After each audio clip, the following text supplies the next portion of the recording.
Okay. Okay, sorry, we're being serious now. Welcome back. Another episode with Baxter and Jonathan from Casino Guitars. We're here to talk about what you've all been wondering. Why do certain guitar stores want to sell you the wrong guitar? Certain guitar stores. Why do some of the big box guitar shops sell you the wrong guitar? Why do they not sell you the right guitar? It's a question I've been pondering. A lot of people ask us when they come into our guitar shop, Casino Guitars, as we said earlier. But I'm going to go back a little bit further. Okay. When we opened the guitar shop a few years back, we took inspiration from some of my favorite guitar shops. And there are a lot of great guitar shops out there. So this is not about our shop. It's about great guitar shops and great guitar shop people, which there are tons of. Tons of. Like I look at my inspiration was Wildwood Guitars out in Colorado. Steve Mespley, like phenomenal man. I didn't know that guitar stores could be nice. Right. Like as far as like not just nice looking, that matters, but just nice people. It shocked me that I walked in there and I felt like he cared about getting the right guitar for me. Right.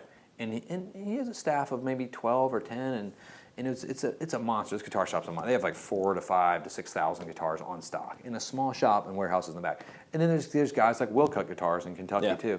Phenomenal. Been around for 50 years now. Phenomenal shop. I would go there. My wife's from Lexington, and it's in an old grocery store, and then it has great stuff, and then you want to see the really great stuff. You walk across the street and you buzz a doorbell behind a gas station with no windows. It's really cool. It's like you're doing a deal of some nefarious goods. You could die. No, but it's like these are the people that are nice, and they're selling you like guitars that are good for you. Right. And you're not going in there trying to get crazy deals and like haggle them down. They just want to help you get the right guitar, and it's awesome. Yeah. It's awesome. And then there's Grunes, which is like, a master work of shops, obviously. Of course. In Nashville. You live in Nashville. I love Grunes. And I've met George, and I've known George for a few years now, and he's brilliant. I've met him 4 times. Well, if you go in Grunes, even if you're not buying anything, because they deal with a lot of that, obviously, because there are tourists there. Those guys will educate you. They will tell you about guitars and the history of guitars. Yes, they will. Yes, they will. Forcefully. That was my story about George, because I love George. He knows more about guitar. He'll forget more about guitars than I'll ever know. Ever know. But and I met him 4 times at least, and I think I spent like 3 hours having brownies talking about the change of transportation, and he doesn't remember every time we meet. Did you say brownies? Yeah, brownies and steak. I was having a brownie and he was having a steak. Seems right. It was anyway. But anyway, great guitar shops. We love them all, and we're all about just get the right guitar to the right person. Yes. You create a guitar lover for life. Because we love guitars. We love guitars. We're obsessed with guitars. I have far too many. But let's get into why certain stores sell you the wrong guitar. Now, Jonathan here has had experiences working at some of these certain stores, and Jonathan, why don't you tell us? Let's say I'm a customer. Yes. I come in. I want to buy a guitar. What guitar are you going to sell me if I'm what you might call a noob in the world? I'm a beginner guitar. I have under $1,000 to spend, which is quite a bit of money, but still, let's just put that as my budget. Some of the things in certain stores, they might even have proprietary brands. Like, what would a brand like this be? Like Mitchell, for example. Mitchell Guitars. So that is owned by a guitar store. It is owned by an actual guitar store. I mean, it's a roundabout thing. But which I think is hilarious. It is hilarious. But so if I was a salesman there, I would make more commission points to sell you that guitar. Wait, so back up. Yeah. So you would be paid commission. Right. On your sales. Yes. Okay, so you're encouraged to sell X guitar because you get more dollars on top of that. And the sort of funny thing about, at least when I was there, the commission structure, the company never really even pays you because you have to make your minimum wage and then to actually make your commission go over that. Wait, so you have to fade. Do you get a minimum wage? No, I mean you do, but if you don't equal that with your commission after a couple months, you get fired. Oh, it sounds like it's like selling cell phones in like the early 2000s. It's a really odd thing, So yeah, I mean, so you have to meet that and then go above it to start actually making any money. Okay, but I'm depressed all of a sudden, but we'll continue. So it's depressing. So let's say you're not selling a Mitchell. Right. Are there times in the guitar shop world of these bigger box guitar stores that you would be encouraged to sell certain like X brand? Like let's say like they got to sell some Taylors, so they got to sell some. Are you giving bonuses for that? Sure. I mean, it kind of depends on the relationship with the factory, but yeah, there'd be certain times where we're like pushing Taylors, or like maybe there's a sale on Taylors because we need to dump inventory. I mean, it all comes down to the bottom line. What the corporation needs to happen at that moment. And see, when he does this speak, this is kind of what makes my skin crawl a bit. When I hear things like, I get furious when I go to guitar shops and they talk about like product. Right. Or like, or your SKU, or we have to like, these are Right. things that they talk about. I know Guitar Center guitar shops quite well. What? No, don't get me wrong. Okay, so the cat's out of the bag. We're talking about Guitar Center a little bit. And there's parts of Guitar Center that are wonderful. There are wonderful parts. There's wonderful people. Yes. Some of my dear friends work at Guitar Center now, and there's some guys, Guitar Center Pro. Yes. Great Awesome. division of Guitar Center. If you're in a major metro area, we have to give credit where credit's due. The guys that work at GC Pro are awesome. And the guy who's behind the cameras, he was asking me earlier, how do you find the guys in Guitar Center Pro? Well, it's not always easy, but the best way is find the one sales associate that every other sales associate hates. That's your GC Pro guy, because he can actually help you. Yeah. He's not working on trying to sell you the dribble and the junk that they want to get rid of. Like that, they're trying to clear inventory. That's what it is. And I hate calling guitar inventory. Right. Because I love guitars. Like a $200 Squire is a piece of art to me. I love it. It's a great guitar. It's great. But anyway, they don't work that way, but they can give you deals and stuff if that's what you're looking for. If you're trying to get, they will give you the proper deals. And they don't have to go back to their manager, which you're not really going back to your manager, are you? Not really. Sometimes. I mean, it's almost all in the computer. You know what your margins are. There are some deals you could get approved through a manager. But a lot of times I know, like when you go back, go talk to the manager, talk to him, you're just going back to have a smoke break. That's it. And then you come back. It's most of the small independent guitar shops that are the great guitar shops. I like to put us in like the demigod status of that. Like there's some gods up there. We'll be there one day. We'll fight you, Odin and Thor. One of these days. We'll get there. But no, we love them. We all work together. But you go in the small shops and like they're very helpful. There's no like, let me go to the back room and talk about this. You shouldn't feel like you're buying a car. Right. Exactly. It's like you have to get a loan and a mortgage for a guitar and like. Well, and that's another thing. I mean, so. Oh yes, tell me more. At our big store that we've named as Guitar Center now, we would push like the Guitar Center credit card because the company makes more money if you pay interest. You know what I mean? So, and you had to have people apply to so many credit cards a month. As an employee. As an employee. Or what? Same thing with your, they sell their little string card things where you pay $20 and you get like five. And you're leading me to where I want to ask is the service plan. Right.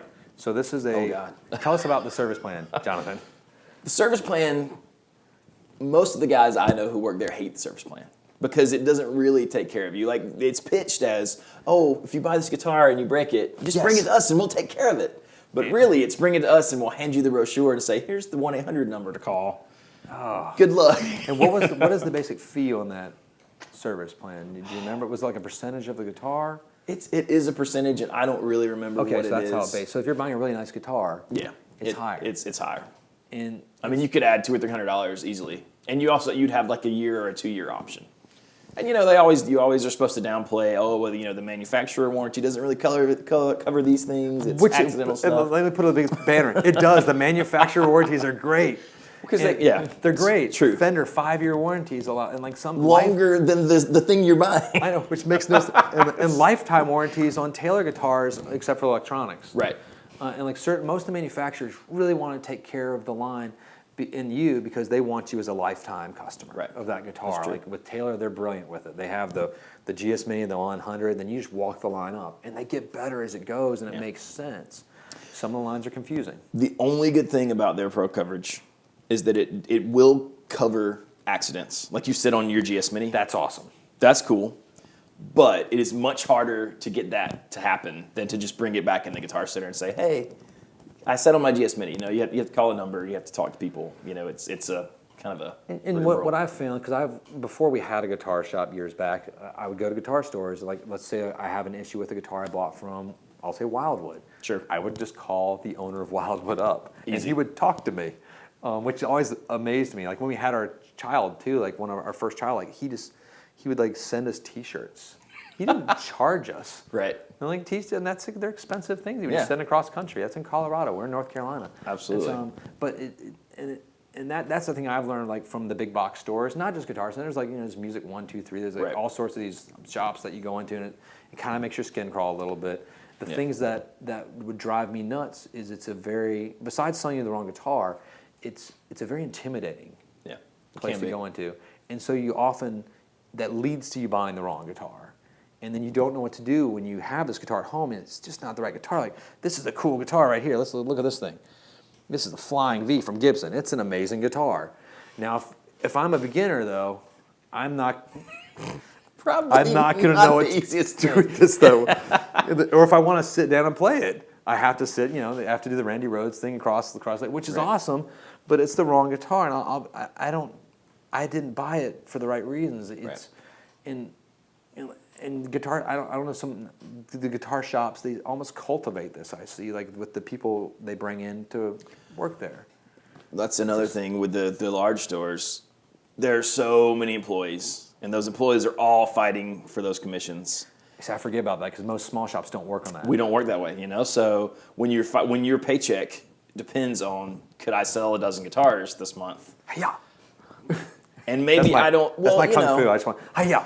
Sorry, go ahead. If someone comes in and asks us about Loudon guitars, I love Loudon guitars, but Baxter is obsessed with Loudon guitars. So I say, hey, Baxter, tell us about this Loudon guitar. I would never do that at Guitar I think Center. I play them better, too. You do play them a little better? Well, I don't, but I like to think that. It just makes me feel better. We But can what I've say noticed, that. like some of the big box stores, it's weird. Everyone's dressed in black. Right. They have the black cargo shorts, and everyone has tattoos. Don't get you have tattoos too, and you're wearing a black tattoos. T-shirt. But it's a It's nice true. shirt, by the way. Hey, it is. But it's intimidating, especially to the female clientele. And I think the big boxes haven't woken up to that's half the buying market now for guitars. Yes. That's over half of our student base is young girls buying guitar. And Thank you, Taylor Swift. Taylor Swift, we love you. Thank you, T Swift. You're the man. What?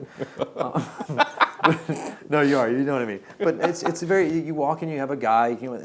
I don't know why he still has the keychain thing that hangs down. It doesn't make any sense. It's very hostile. What keys are you going to? And you're going to mess up guitars. So it's a 19-year-old kid a lot of times that doesn't really know much. They don't have much experience, and again, they can't really go ask. I mean, they can, but it's going to hurt them. They're going to have to co-broke the deal. It's not the same thing. Yeah. Because I saw it happen. One of my friends at Guitar Center. If he asked a question, then the senior guy is going to sweep in and he gets half the deal. And I was like, wow, that's horrible. But and then you get like the 35, the 45-year-old disgruntled musician that's trying to make it, and he's not really happy to be there. No. A lot of time, and he's going to show you the guitars that he likes a lot of times, and it's usually there's a few female associates, and they're great sometimes, just like some of the men, but then often they fit that stereotype. You're covered in arms and tattoos entirely, as punk as possible. Right. Don't get me wrong, I was in a punk band for years in New York. I love punk music, but sometimes if let's say you're not in a punk band and you have a real 9-to-5 job, right, and you go to Guitar Center, and you're like, I want someone to talk to me that has. I was talking to the man behind the camera again earlier about this before we started shooting. Let's say you are a fairly successful person in your life and you're good at your job, any job, be it a sandwich artist or be it a high financier or a lawyer, a doctor, any of that. Let's say you do all that, and that's a cell phone ring. We're going to ignore that though. But sorry, but. You want to have someone who has the same knowledge base in our chosen field. Like we're somewhat, experts in guitars. I would say that we're, which is weird. It is a little weird. It's weird. You go to like proper guitar stores, and there's guys that have spent their life. We like being at a guitar shop. We do. That's not because we couldn't do something. That's our passion. Yeah. I love pairing the guitar with the person, and we don't ever have relationships with our manufacturers where like we're trying to like get you. It doesn't work that way. No. We cultivate our own inventory to where we think has the best pieces that will fit with the clientele that we're dealing with. It's Here's a good example of that. That's what I was hoping for. That's why you're here, Jonathan. The whole the Gibson debacle where they put the that's another video. That's another video. So subscribe. Hit the subscribe button. It's either here or here. They keep moving it around. We get so confused. But hit the subscribe button. We have a great video on Gibson as well. That's going to be coming down the pipeline soon. Yeah. So when He used to work there. it's true, when that whole thing went down and they put robo-tuners on all the guitars, there was actually a Guitar Center meeting where they were like, don't you dare talk bad about these guitars on the floor. Oh, wow, I forgot about that whole... You're right, you were there. It was, I mean, because, you know, as the associates, and I was working in the warehouse at the time, but we would all be just standing around like, oh my God, what is this? Why does this not work? Why can't I tune my guitar myself? We were absolutely categorically banned from any bad mouthing of Gibson. And the reason was, hey, Gibson makes us a lot of money. We've spent a lot of money with them over the years. They spent a lot of money with us. We can't mess up this relationship. And I get that to a degree, but almost to the point where we couldn't be honest with a customer saying, hey, if you're out gigging, you probably don't want this thing tuning your guitar. And that's the key, what you just said, the honesty part. Yeah. And sometimes within a corporate structure, you have to put that on the back burner, Right. Unfortunately. And we all know what happened with the robot tuners. Yeah. The next year, Gibson had to come in and take them all off and retrofit those guitars so they would sell. But And that's an expensive ordeal too. And we can't get into Gibsons. That's another video. That's a 45-minute video It's almost. a rabbit trail. Yeah, we don't want to do it. Which is fun though. You have to watch it because sneak preview. He used to work at Gibson again, so it's all sorts of fun experience. And like talking about the big boxes, the big box we're talking about, Guitar Center obviously for the most part, and the other ones. But Guitar Center, they're a huge part of these manufacturers' business. They are. So we don't mean to disparage it. We're just trying to educate yourself before you go into the guitar shops. Like there are some great people at Guitar Center, but be aware of what's happening. When most independent shops, they don't have this corporate structure that has to sort of force this. Because Guitar Center is about 25% of Fender sales, 25 to 40% of Gibson sales, and so like, it's a huge part of their shop. So we have to watch out for it. Absolutely. And help. But you know, my friends work there too. So if you meet them, if you meet Michael or who are some of your friends? Give them first name. Don't say last names. Rod is awesome. Rod. Will is awesome. Have great friends. There's great guys. Those guys are managers. Oh, Lord, how you say. So at the end of the day, just be aware that there's lots of shenanigans behind the scenes at some of the big box places. And there's some weird small shops too. I've been to some that make me feel swarmy, and they have great inventory. So it's not just that, but just educate yourself. Don't be afraid to call and talk to the associates before you go in, and just walk in. Make sure you feel comfortable. Absolutely. And have fun. That's the most important part. Always have fun. Remember, not every guy at a guitar shop's just trying to get you with a guitar too. It's not like that. It's not a game. It's not a car salesman thing. Unless you're at one of these big box stores, unfortunately, it becomes that way. Right. Some of these guys love it, and they have some passion too. It's true. But there are lots of strings and dangles behind the scenes. It does have that car business vibe. It definitely.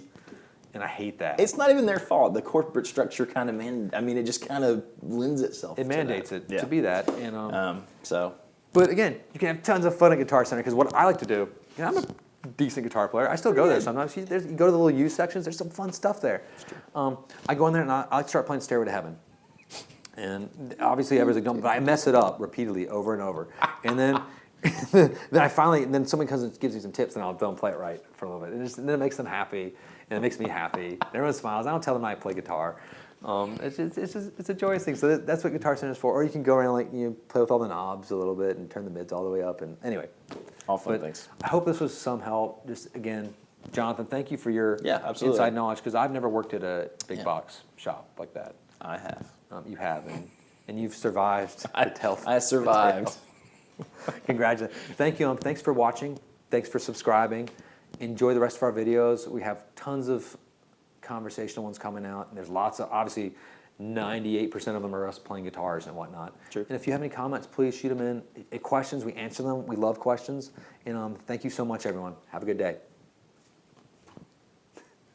Thanks, Jonathan. Thank you. That was a good time. I enjoyed that. That was fun. Because I didn't know some of the stuff. I was like, oh, that one little thing you went into for me. I was like, that was cool. Yeah. Neat. Good times. Cool. Let's get out of here. Let's go to work. Good times. Let's just sell some guitars to some suckers now. Suckers. How was that?